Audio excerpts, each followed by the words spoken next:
আসসালামু আলাইকুম রহমতুল্লাহ। বিএনপি এখনও কেমন বৃত্তে? বিএনপির কমিটিতে আলেম ওলামা নেয়ার প্রস্তাব, ত্রুটি বিচ্যুতির বৃত্তে বিএনপি। দর্শক, বিএনপিকে নিয়ে কথা বলতে হবে, বিএনপিকে পরামর্শ দিতে হবে, বিএনপিকে এগিয়ে যেতে হবে, বিএনপির উপরেই ভরসা রাখতে হবে। এমনকি যারা এদেশে ইসলামপন্থী রাজনীতি করে, জামাত ইসলামী করে, তাদেরকেও বিএনপির প্রতি আস্থা রাখতে হবে। কারণ আওয়ামী লীগের বিকল্প এদেশে শুধু বিএনপি। বিএনপিকে বাদ দিয়ে আওয়ামী লীগকে হটিয়ে কেউ ক্ষমতায় এসে রাষ্ট্র পরিচালনা করবে ইসলামপন্থীরা অন্যান্য সব, এটা অসম্ভব। এই যে একটা স্লোগান আছে না, no BNP no Awami League, এটা একটা ধান্দাবাজি স্লোগান। বিএনপিকে বাদ দিয়ে, আওয়ামী লীগকে বাদ দিয়ে আপনি বাংলাদেশে কিছু করতে পারবেন না। সে ধরনের কোনো প্রেক্ষাপট কিছুই তৈরি হয়নি, জনগণও সেটা মানবে না। অতএব এদেশে যদি আপনি গণতন্ত্রের পুনরুদ্ধার চান, ভোটাধিকার, মানবাধিকার চান, বিএনপির উপরেই আপনার আস্থা রাখতে হবে। বিএনপির সমালোচনা চলবে, বিএনপির নানান দুর্বলতা আছে, সেগুলো সংশোধনের চেষ্টা করতে হবে, কিন্তু আপনার আস্থা রাখতে হবে বিএনপির প্রতি।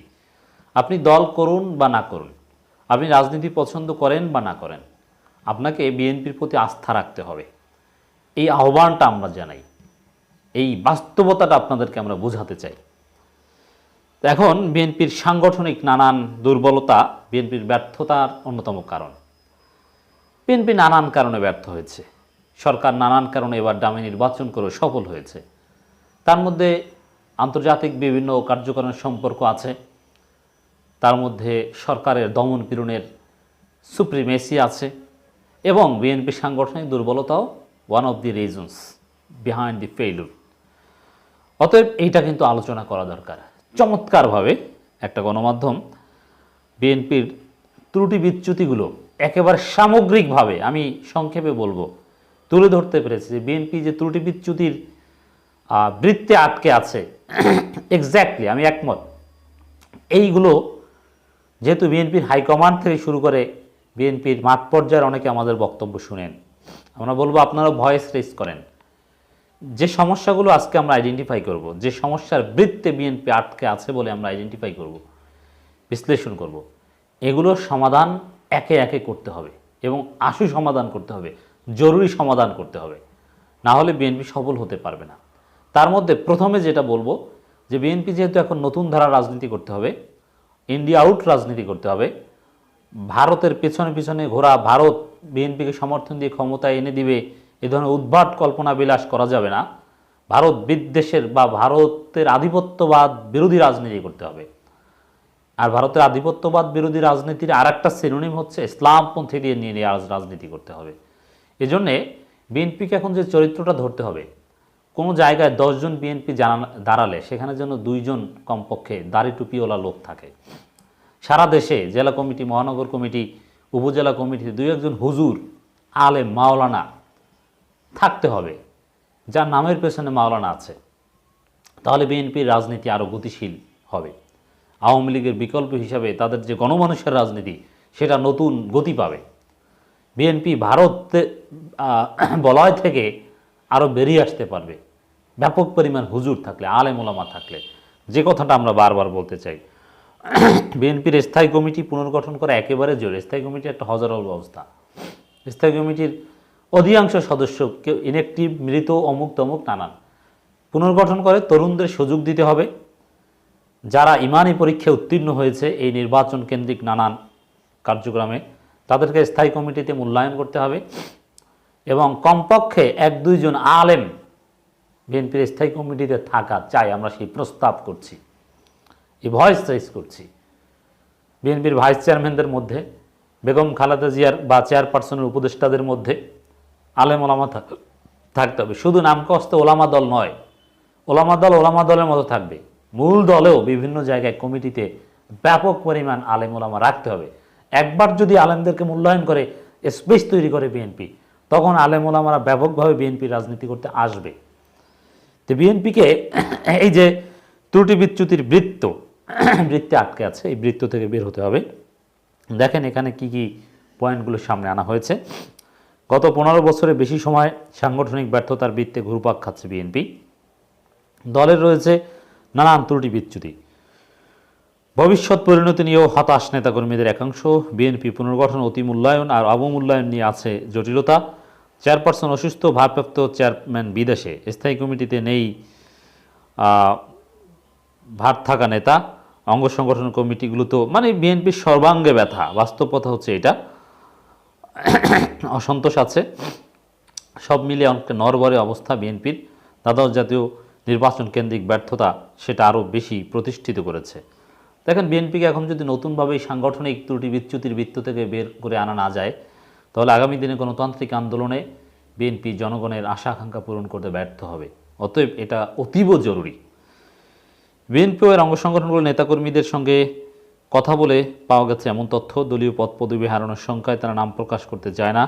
দায়িত্বশীল বিএনপি নেতাদের কেউ কেউ বিষয়গুলো পরোক্ষভাবে স্বীকার করেছেন। তবে সরকারের ভিন্নমত ও দমন নীতির কারণে তাদের সাংগঠনিক সমস্যা হলো, নেতৃত্ব নিয়ে কোনো সংকট নেই বলে মনে করেন নেতা।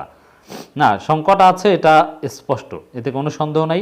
কারণ একটা সহজ হিসাব দেখেন, যতই দমন পীড়ন হোক না কেন, যতই মার খাক না কেন, দেখেন দেশের উত্তরাঞ্চলে যেভাবে হরতাল অবরোধের সমর্থনে রাজপথে জনগণ বা বিএনপি নেতাকর্মীরা নেমেছে, ঢাকায় কিংবা দক্ষিণ অঞ্চলে, দক্ষিণ পূর্বাঞ্চলে সব জায়গায় কীভাবে নামতে পেরেছে?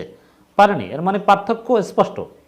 দেখেন একটা হিসাব দেখেন, বিএনপির সারা দেশে যে কয়জন এমপি পদপ্রার্থী, 300 আসনে কমপক্ষে 3000 এমপি পদপ্রার্থী, যেটা সত্য কথা।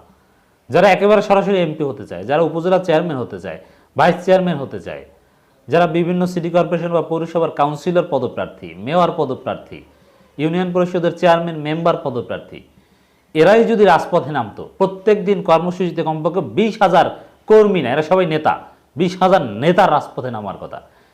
কিন্তু তার 20 ভাগের 1 ভাগ নেমেছে? নামেনি।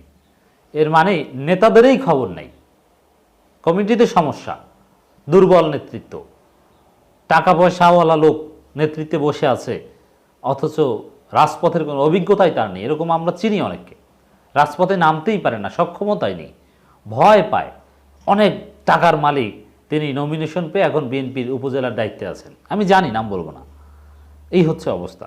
অতএব বিএনপিকে এই সাংগঠনিক দুর্বলতা থেকে বের করে আনতে হবে, কোনো বিকল্প নেই। দেখেন, সবচেয়ে বড় বিষয়, এবং এটা মনে রাখতে হবে, যে একটা দল যদি নিজেরা সুসংগঠিত হতে না পারে, নিজেদের মধ্যে শৃঙ্খলা না থাকলে তারা ক্ষমতায় এসে দেশে গণতন্ত্র প্রতিষ্ঠা করবে, নিজেদের মধ্যে গণতন্ত্র নাই, দেশে সুশৃঙ্খল একটা অবস্থা কায়েম করবে, এটা কিন্তু হতে পারে না। আগে নিজেদের মধ্যে শৃঙ্খলা কায়েম করে দেখাতে হবে যে না, তারা দেশকেও সুশৃঙ্খল রাখতে পারবে।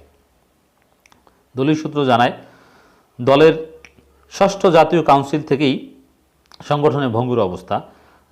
দলের স্থায়ী কমিটির সদস্য পদ থেকে শুরু করে কেন্দ্রীয় কমিটির বেশ কিছু পদ শূন্য রেখেই চলছে সাংগঠনিক কার্যক্রম।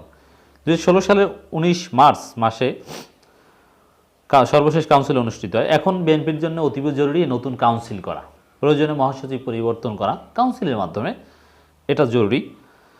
3 বছর পর কাউন্সিল অনুষ্ঠানের কথা থাকলেও এখনও তা হয়নি। শুধু তাই নয়, সেসব শূন্য পদে অনেক পূরণ হয়নি, আবার কিছু পদে যাদের দায়িত্ব দেওয়া হয়েছে তাদের কার্যক্রম প্রশ্নবিদ্ধ। চেয়ারপারসন, ভারপ্রাপ্ত চেয়ারম্যান ইত্যাদি ইত্যাদি নানান বিষয় তুলে দেওয়া হয়েছে। এর মানে আসলে এখন কাউন্সিলটা জরুরি। 19 সদস্যের স্থায়ী কমিটির 2টি ফাঁকা ছিল তখনই। বাকি 17 সদস্যের মধ্যে তরিকুল ইসলাম, আসমা হান্নান শাহ, এম কে আনোয়ার, মওদুদ আহমেদ মারা গেছেন। লেফটেন্যান্ট জেনারেল অবসরপ্রাপ্ত মাহবুবুর রহমান পদত্যাগপত্র জমা দিলেও তা গ্রহণ করা হয়নি। তিনিও পদত্যাগপত্র জমা দেওয়ার পর দলে সক্রিয় হননি। বর্তমানে বার্ধক্যে ভুগছেন। ব্যারিস্টার রফিকুল ইসলাম মিয়া দীর্ঘদিন ধরে অসুস্থতার কারণে দলীয় কার্যক্রমে অংশ নিতে পারে না। দ্বাদশ জাতীয় সংসদ নির্বাচনের আগে থেকেই ডক্টর খন্দকার মোশাররফ হোসেন অসুস্থ। সালাউদ্দিন আহমেদ কমিটি ঘোষণার আগ থেকেই ভারতের শিলংয়ে আছেন। দীর্ঘদিন তিনি দলীয় কার্যক্রমে অংশ নিতে না পারলেও সম্প্রতি দলের সর্বোচ্চ নেতৃত্বের জাতীয় স্থায়ী কমিটির ভার্চুয়াল বৈঠকে যুক্ত হন এবং মহাসচিব মির্জা ফখরুল ইসলাম আলম গ্রেপ্তারের পর কার্যত ভারপ্রাপ্ত মহাসচিবের দায়িত্ব পালন। দেখেন, এখানে ইন্টারেস্টিং বিষয় যে বিএনপির মতো এত বড় একটা দল, যে দলটা কার্যত মহাসচিব ভিত্তিক দল, যে দলের মহাসচিবই মূল, চেয়ারপারসন চেয়ারম্যান এখানে মূল না, দল পরিচয়। যেমন এই যে নয়াপল্টন কার্যালয়, এই কার্যালয় ওটা কিন্তু মহাসচিবের কার্যালয়। সেই দলের মহাসচিব গ্রেপ্তার হলে কোনো ভারপ্রাপ্ত মহাসচিব দেওয়া হয় না কেন? ভারপ্রাপ্ত মহাসচিব ছাড়া এভাবে একটা দল চলতে পারে? এর মানে বড় ধরনের সাংগঠনিক দুর্বলতা আছে। এই স্থায়ী কমিটির এত অসুস্থতা, এরকম স্থায়ী কমিটিই তো মূল নীতি নির্ধারক, তো তাদের কোনো খবর নাই, তারা কেউ অসুস্থ, পদ খালি, এভাবে কি এত বড় একটা দল যাদের দিকে সারা জাতি তাকিয়ে আছে তারা কি চলতে পারে? পারে না। অতএব এটা সমাধান দরকার। মহাসচিব পদে দায়িত্ব কর্তব্যের সংঘাত আছে, সিনিয়রিটি নিয়েও দ্বন্দ্ব আছে, ভারপ্রাপ্ত চেয়ারম্যানের শুভেচ্ছা দূত নিয়ে বিতর্ক আছে। জৌলুসহীন জাতীয়তাবাদী ছাত্রদলের কমিটিকে সাজাতে হবে। কমিটি বাণিজ্যের আড়ালে নরবরে যুবদল, জাতীয়তাবাদী স্বেচ্ছাসেবক দল অনেকটা জৌলুসবিহীন, কৃষক সংকটে, মোটের উপরে সর্বাঙ্গে ব্যথা, এবং দেশের দক্ষিণ অঞ্চলে বিএনপির ঘাটে ছিল সেসব জায়গার অবস্থাও করুন। ব্যাপকভাবে বিএনপির সংস্কার দরকার, গতিশীলতা দরকার, তার মধ্যে আলেম ওলামা রাখার প্রস্তাব তো দিলামই। দর্শক, বিএনপিকে নতুন রূপে গতিশীল সংগঠন হিসেবে আমরা দেখতে চাই। বিএনপিকে গতিশীল দেখলে, সাংগঠনিক স্থবিরতা কাটিয়ে উঠতে পেরেছে এটা দেখলে জনগণ খুশি হবে, জনগণের আশাকাঙ্ক্ষা বেড়ে যাবে।